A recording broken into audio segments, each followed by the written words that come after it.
à tous. Est-ce qu'on peut filmer Frank là tout de suite? Bonne année tout le monde! Bonne année 2024! En 2024, Frank n'a pas changé. Bonne année, Frank. On est là, bonjour chez J'ai vous! cru que t'allais faire l'émission comme ça. Non, là, j'aurais suffoqué un peu. Et où ton micro? Il est sur mon t-shirt. Ok, C'est fort, hein, Evelyne? T'as vu mon intro spéciale? c'est génial. J'ai pensé juste avant l'émission pour toi. Bravo, bravo. Hourra! Ouais, t'as ta veste mauve. Ah, mes cheveux, ça va quand même? Oui, t'es beau, c'est beau, C'est tout va correct? bien. Ça va? Ça va, c'est bon. Ça va à la maison? Et où ta veste mauve, Frank? Quelle veste mauve? Bah, ta veste mauve du Belle année. 31. Je l'ai brûlée. Et après, je l'ai jetée aux poubelles. Vous l'aurez compris, Frank n'aime pas le mauve. Si vous ne savez pas... Non, j'aime le mauve des Lakers. Parlons. Okay. Wow. Les Lakers, Il c'est faut l'équipe de regarder le replay de notre veillée de prière du 31 décembre. Frank était en feu. Bref, je vais donc vous donner tout de suite le thème de cette émission. En 2024, soit inondé de sa joie. C'est notre prière pour vous. Pour cette nouvelle année, hier on a parlé de l'amour de Dieu, et bien aujourd'hui on va parler de la joie et toute la semaine on va vraiment s'accorder avec vous pour que vous puissiez expérimenter les fruits de l'esprit dans vos vies. C'est comme un thème un peu que tu développes. là. Une série, j'appellerais ça une série toute la semaine. 2024, C'est là, fort, Ça ça. commence bien. on vit la réussite, on vit les fruits de l'esprit. Amen. C'est beau. Mais oui, c'est beau, c'est beau. Et Frank, qu'est-ce qui sera beau aussi? C'est ta réponse d'expert aujourd'hui. Mmh. Tu répondras à la question comment comprendre ce principe biblique. Il y a plus de bonheur à donner qu'à recevoir. Effectivement, Evelyne, je vais développer plusieurs points dans cette rubrique. 7 raisons pour lesquelles il est bien de donner. Frank, stop. Et je vais aussi appuyer ma rubrique par des points scientifiques, Evelyne, avec certains versets à l'appui. Donc voici pour mon introduction de 2024. Alléluia! C'est un Il a fait un nouvel homme. effort. Il a parlé plus que d'habitude. Bah, j'avais On dit peut qu'en- le reconnaître. C'est ça. Et j'avais dit qu'en 2024, je n'allais plus lui permettre de faire d'intro. Donc, il savait qu'il était un petit peu sur la tangente. Si vous préférez mes intros de 2023, s'il vous plaît, écrire 2023 dans les commentaires et je vais continuer comme en 2023. Terrible. Aurélie, on aura un témoignage aujourd'hui. Oui, et puisqu'on parle de joie aujourd'hui, on a le témoignage de Annie. Elle pensait que la joie n'était pas pour elle, que c'était réservé aux autres. On va voir comment le Saint-Esprit a rectifié tout ça. Génial. Bon, ben Aurélie, on va rester avec toi pour notre pensée du jour.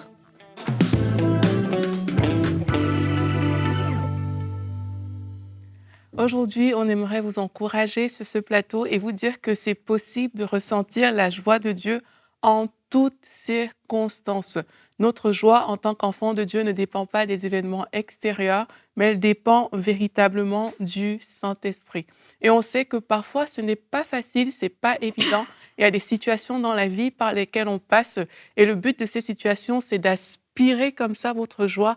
Votre cœur commence à être en panique et tout. Il y a quelque chose qui se passe à l'intérieur, mais quand on est enfant de Dieu, on a accès également à une grâce qui nous vient de l'Esprit de Dieu et c'est cette joie qui peut nous remplir malgré les circonstances. Ce n'est pas une joie fabriquée, c'est vraiment quelque chose qui vient du Saint-Esprit. Dans Acte 5, on lit cette histoire des disciples. On voit qu'ils ont passé un temps qui n'était pas évident. Ce n'était pas quelque chose de facile. La Bible nous dit dans Acte 5 qu'on a appelé les apôtres, il les fit battre de verge, il leur défendit de parler au nom de Jésus et ils les relâchèrent. Et regardez la réaction des apôtres. Les apôtres se retirèrent de devant le Sanhédrin, joyeux, il y avait de la joie, d'avoir été jugés dignes de subir des outrages pour le nom de Jésus.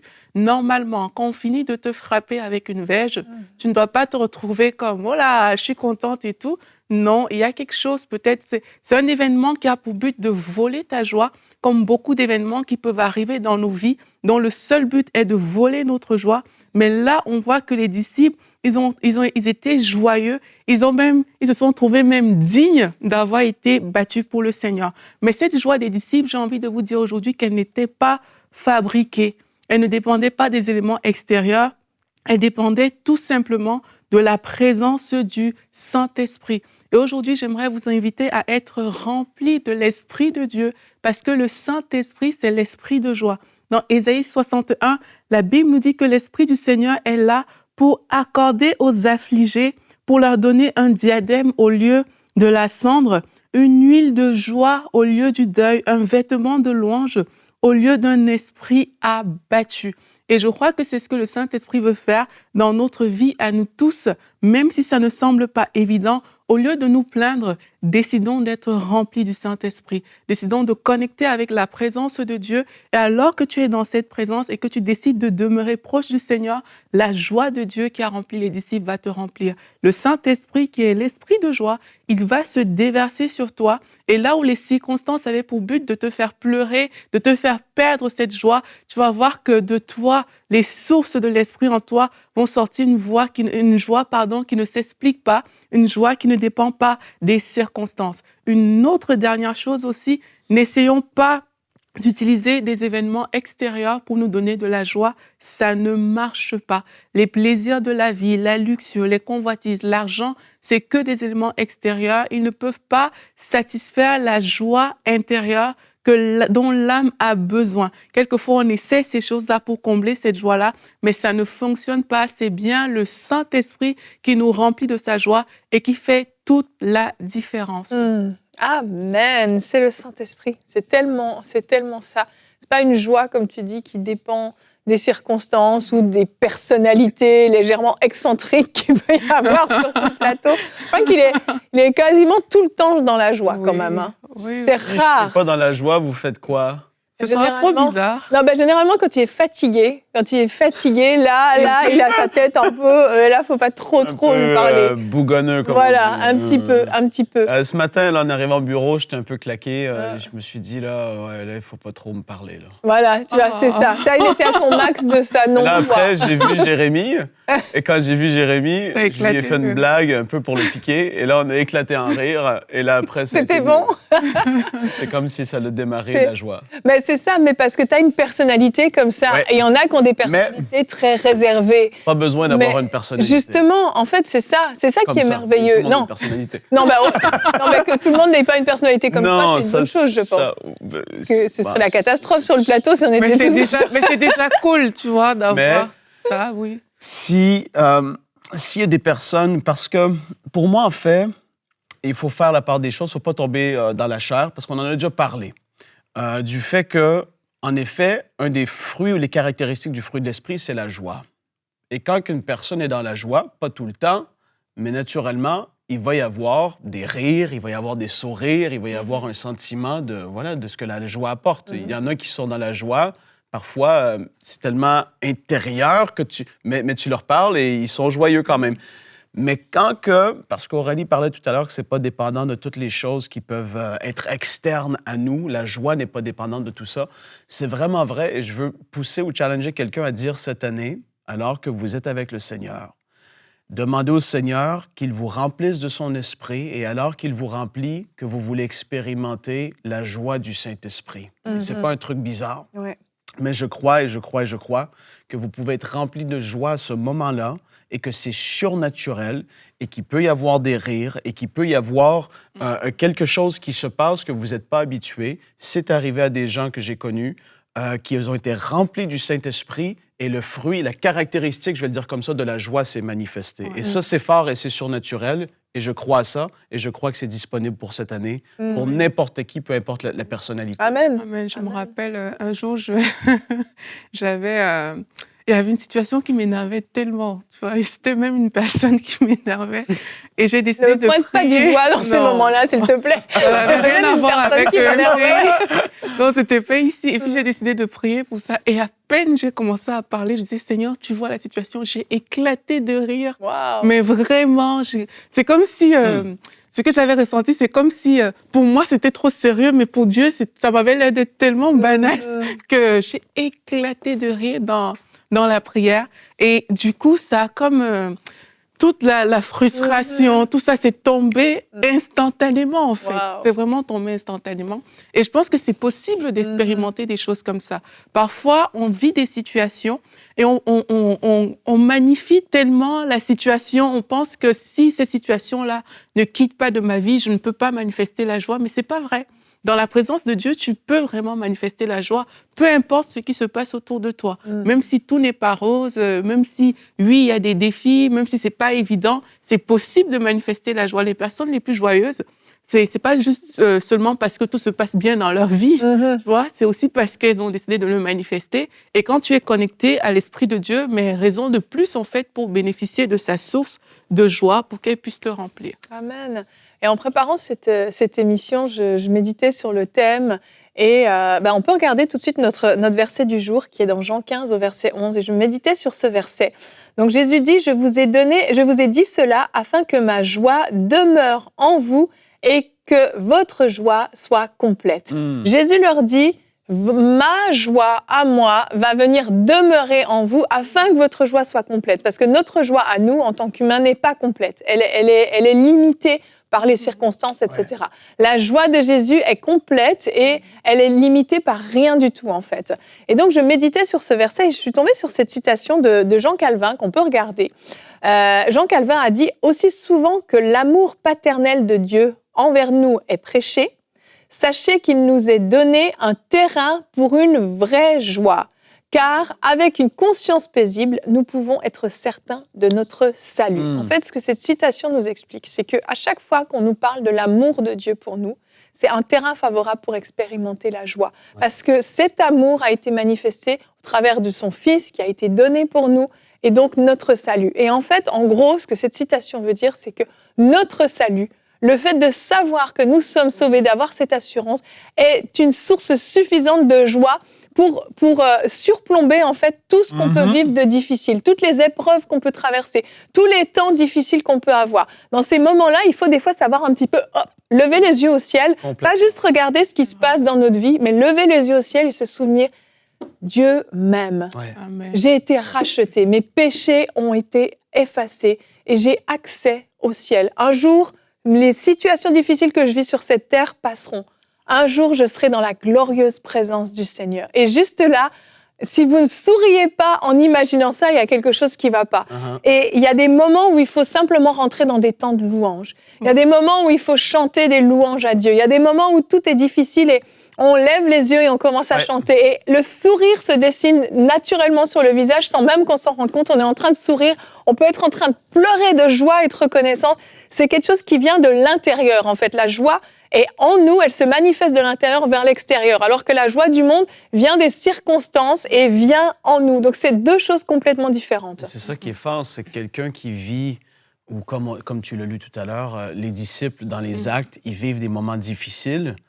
Et le bourreau voudrait dire, mais pourquoi est-ce que tu es encore joyeux? Qu'est-ce que je peux t'enlever de plus pour t'écraser? Mais non, il y a quelque chose que le monde ne peut nous enlever. C'est ça qui est fort, c'est la joie du salut. C'est alors que les circonstances sont les pires, il y a une raison de se dire, Seigneur, malgré tout ça, ils ne pourront jamais prendre la joie de mon salut. Amen. Jamais. Ils vont essayer de tout retirer matériellement.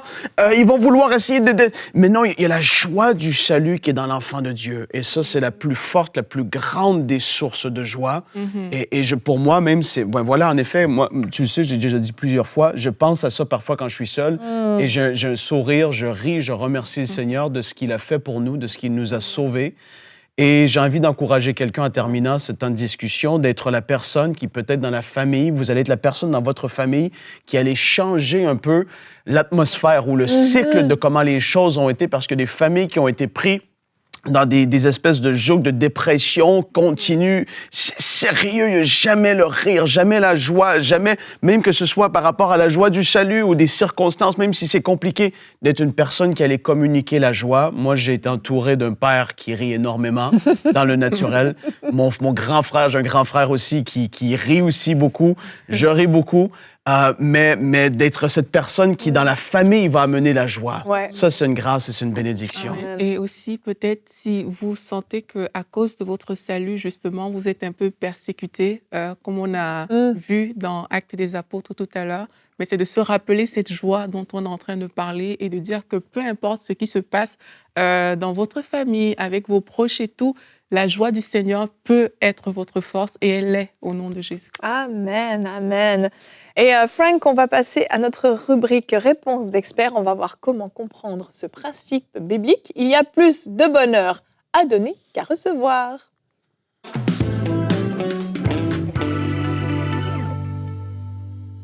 Ouais, donc ça a été une drôle de question, Evelyne, que tu m'as donnée, là. Comment expliquer ce principe? C'était pourtant l'expert en joie. Hein? Ouais.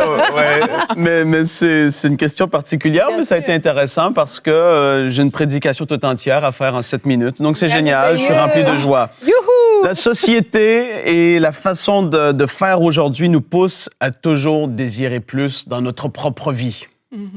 La pensée actuelle, j'ai envie de dire un peu les compagnies, le marketing, la façon de penser veulent nous faire croire qu'à cause qu'on a plus, on va être plus heureux parce que, qu'est-ce qu'ils veulent? C'est vendre, c'est que tu te souscris à telle affaire, à tel truc, etc.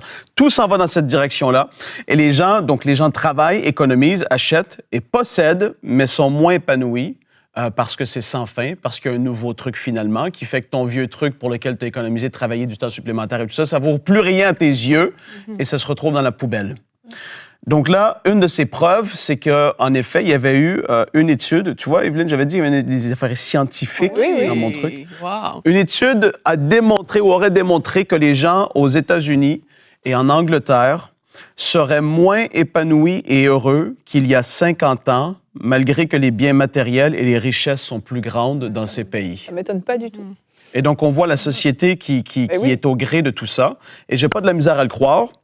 Et aujourd'hui, je parle pas forcément de contentement dans cette rubrique, mais je parle vraiment d'être dans la joie et de comprendre ce principe de donner qui va amener de la joie dans la vie de la personne. Et c'est très important. Donc, on le voit dans Acte 20. Où est-ce que ce fameux passage? C'est dans Acte 20. Et je vais lire du verset 33 à 38. Là, c'est Paul qui est à Éphèse, qui est sur le point de quitter les Éphésiens, les croyants de l'Église d'Éphèse, pour poursuivre son voyage vers Rome. Et il dit « Je n'ai désiré ni l'argent, ni l'or, ni les vêtements de personne, alors qu'il était parmi eux. Vous savez vous-même que ses mains, en parlant de ses mains à lui, ont pourvu à mes besoins et à ceux des personnes qui étaient avec moi. Je vous ai montré de toute manière que c'est en travaillant ici qu'il faut soutenir les faibles et se rappeler les paroles du Seigneur qui a dit lui-même, en parlant de Jésus, « Il y a plus de bonheur à donner qu'à recevoir. » Après avoir ainsi parlé, il se mit à genoux, il pria avec eux tous, et tous fondirent en larmes, et se jetant au cou de Paul, il l'embrassait, affligé surtout de ce qu'il avait dit, qu'il ne verrait plus jamais son visage, et ils l'accompagnèrent jusqu'au navire. Et là, Paul poursuivait son voyage vers Rome. On connaît la fin de l'histoire. Donc, il dit ici que le Seigneur lui-même a dit, il y a plus de bonheur à donner qu'à recevoir. Ça ne se trouve pas dans les évangiles. Tout comme toutes les choses que Jésus a dit ne sont pas dans les évangiles. Tout comme Jean a dit, tous les miracles que Jésus a fait, on ne pourra pas tous les écrire parce qu'il y en a trop. Donc, voilà un peu ce passage qui nous parle de ça. Et en effet, il y a des études et d'autres études qui ont été faites. Et là, je parle même pas, c'est pas des études chrétiennes, hein, c'est scientifique pur et dur, là, qui démontrent qu'il y a un lien fort entre le fait de donner et d'expérimenter de la joie. Ça se passe même dans le cerveau, il y a quelque chose qui se déclenche alors qu'on donne, on expérimente de la joie. Et Jésus, il connaissait le principe parce que c'est lui qui nous a créés. Et donc, il savait qu'en donnant, on allait avoir de la joie. Aujourd'hui, c'est juste prouvé scientifiquement, tout comme un truc en particulier, j'avais déjà parlé de ça, mais quand on parle en langue, notre intelligence demeure stérile, ça a été prouvé aussi. Et c'est des choses, donc merci Seigneur, on peut voir aujourd'hui que les principes bibliques sont vrais et véritables. Dieu lui-même a démontré ce principe dans le passage qu'on connaît tous de Jean 3,16, c'est-à-dire l'amour va se démontrer en donnant. C'est pas la seule façon qu'elle se démontre, mais naturellement, en donnant, on démontre l'amour, car Dieu a tant aimé le monde qu'il a donné son Fils unique afin que quiconque croit en lui ne périsse point, mais qu'il ait la vie éternelle. Dieu a donné son Fils unique parce qu'il a tant aimé le monde. C'est énorme. Donc, quand La manifestation, on parle du fruit de l'esprit, quand que l'amour se manifeste. Et là, je parle même pas juste des chrétiens, c'est des gens qui ne connaissent même pas encore Dieu. Il y en a beaucoup qui donnent et qui donnent beaucoup. Et nous, en tant qu'enfants de Dieu, on est appelés à manifester ce même type d'amour à un certain niveau, c'est certain. Et donc, un des points forts d'expérimenter de la joie vient du fait qu'on se détourne du moi. Oui, c'est ça. Et qu'on considère les besoins de l'autre. Ça, c'est énorme. Dieu nous a créés pour être des donneurs, c'est-à-dire des gens qui allons donner. Il désire qu'on donne. 1 Timothée, chapitre 6, les versets 17 à 19. Là, c'est Paul qui parle à Timothée. Il lui dit « Aux riches de ce monde, ordonne de ne pas être orgueilleux et de ne pas mettre leur espérance dans des richesses incertaines. » C'est pas qu'il y a un problème avec ces richesses, mais de ne pas mettre notre confiance dans ces choses, ça, c'est un problème si les gens le font.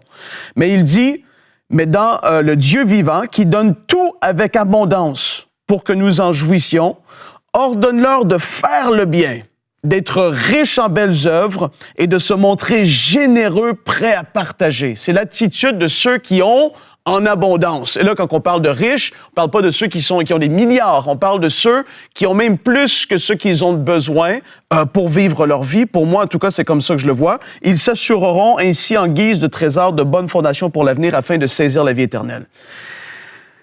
Je veux, à travers ce passage, amener une pensée importante, que le Seigneur puisse nous aider et qu'on puisse se garder de l'avarice et de ce nouveau mot que j'invente en 2024. Evelyne, prépare-toi. Evelyne, est-ce que tu es prête? De l'avarice et du radinisme, d'être radin. Tu vois, Evelyne? T'aimes ça? C'est parfait. Un autre site de santé a dit qu'il y a un lien indéniable entre donner et la joie dans la vie d'une personne. Ça procure même de la santé au corps. C'est très fort. Et donc là, je vais devoir aller très, très vite. Je ne vais pas donner tous mes versets. Si vous les voulez, vous ne les aurez pas. Mais, parce que j'ai une prédication ici. Et je vais aussi dire très rapidement, c'est une clé naturelle pour vaincre la dépression, c'est de donner de son temps ou des ressources. Parce qu'on ne parle pas juste de donner de l'argent ici ou des cadeaux, là. Donner de son temps. Des compliments, des paroles. Des paroles valorisantes, etc. Tout ça donné va aider à vaincre la dépression. C'est un principe qui est même appliqué au niveau de la santé. 7 raisons pour lesquelles on doit développer le « je donne » en cette année. Je vais très vite. Dieu bénit et pourvoit dans la vie de ceux qui donnent. Ça, c'est un principe spirituel. Numéro 2, tu augmentes les chances, je le dis comme ça, de vivre une longue vie parce qu'en effet, ça a un effet sur notre santé. C'est une étude de 2012 qui a prouvé et qui a vu dans le passé, etc., ceux qui ont beaucoup donné, que ce soit bénévolement, etc., la clé là-dedans, ils ont dit, ceux qui ont donné de manière non égoïste. C'est pas pour que je paraisse ou c'est pas pour que ci ou ça, c'est juste par amour. La santé de ces personnes a été beaucoup plus forte et c'est énorme. Et c'est pas un passage de la Bible, mais on sait que Dieu, il y a un autre principe comme ça qui dit « honore ton père et ta mère afin que tu vives longtemps ici sur la terre ». Il y a des principes comme ça qui sont là et pour moi, je crois que, en effet, il y a une réalité qui se cache derrière ça. On réjouit le cœur de Dieu lorsqu'on donne. Dieu aime celui qui donne avec joie. On réjouit le cœur de Dieu.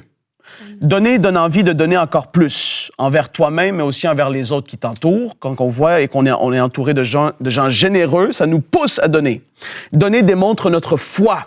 Dieu pourvoira à tous mes besoins alors que je soutiens différentes œuvres, naturellement l'Église, les œuvres chrétiennes, etc., mais les pauvres, les orphelins, etc. Donner démontre notre foi en Dieu. Nous devenons les imitateurs de Christ comme la parole nous le demande. Et le dernier point que je vais développer, donner démontre l'œuvre de sanctification de l'esprit dans la vie d'une personne. Parce qu'on crucifie la chair. On a envie, la nature du péché, souvent, va vouloir garder. Je veux tout avoir pour moi. Mais alors qu'on donne et on donne, on ne vit plus pour nous-mêmes exclusivement, mais on vit pour pouvoir être une bénédiction, une source de bénédiction pour les autres. Et ça, l'esprit nous pousse à faire ça. Et c'est très important. Et le Seigneur lui-même va récompenser celui qui donne aux pauvres. Proverbe 19, 17. Celui qui accorde une faveur aux pauvres prête à l'Éternel qui lui rendra son bienfait. Et là, j'ai fini. J'ai fini. Alléluia. Fini mon... a pensé ici. Merci, Frank. Est-ce que ça a été? C'était génial. C'était super. C'est fini. Et Oui, rempli de c'est joie. bien. C'est cool. Non, c'était J'aurais pu excellent. développer encore plus, Oui. hein, tu le sais. Mais c'était hyper intéressant. Merci beaucoup, Frank, d'avoir fait l'effort de faire toutes ces recherches parce que je crois que beaucoup ont reçu une compréhension et une révélation. Et je crois que beaucoup vont devenir beaucoup plus généreux et vont être libérés Dans cette du année, radinisme. donner dans cette année pour expérimenter plus de joie, c'est un principe. Amen. On va voir comment, dans la rubrique témoignage, quelqu'un a expérimenté plus de joie. Oui.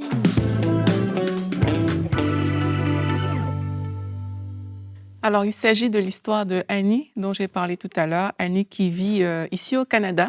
Et elle nous a fait une vidéo où elle pourra nous expliquer tout ça par elle-même. Bonjour, chers frères et sœurs dans le Seigneur. Je suis la sœur Annie Kalala. Je suis mariée, mère de 3 enfants. Je viens vous partager mon témoignage. Il fut un moment où je traversais de moments difficiles. Vu les difficultés, les douleurs, les frustrations de la vie, cela m'a amené à perdre ma joie. Et la tristesse avait vraiment habité au plus profond de moi. Un jour, en suivant l'émission Paroles de femmes que présente Annabelle, elles étaient avec Nadine et Aurélie. Elles étaient en train de présenter l'émission et elles riaient beaucoup. Alors qu'elles riaient, moi, une pensée montait en moi pour me dire que je n'ai pas le droit de rire. Elles, si elles rient, c'est parce qu'elles ont des tasses devant elles. Elles ont la bonne vie. Elles sont heureuses. Et moi, je n'avais pas le droit d'être heureuse. Et pendant que cette pensée montait en moi, le pasteur Annabelle a pris la parole pour dire « Il y a des gens qui nous suivent, qui pensent que ce sont les tasses qui nous rendent heureuses. Mais ce n'est pas le cas. Notre joie vient du Saint-Esprit. Notre joie, c'est le Saint-Esprit qui nous la communique. » Et sur le champ, j'ai été touchée par cette parole. Et je me suis repentie. Je demandais pardon, Seigneur, pour ces pensées-là qui montaient en moi. Et pendant que j'ai fini de demander pardon au Seigneur, le Seigneur me dira que tu iras témoigner ça au Canada. Et gloire à Dieu, c'est ce qui est fait. Amen.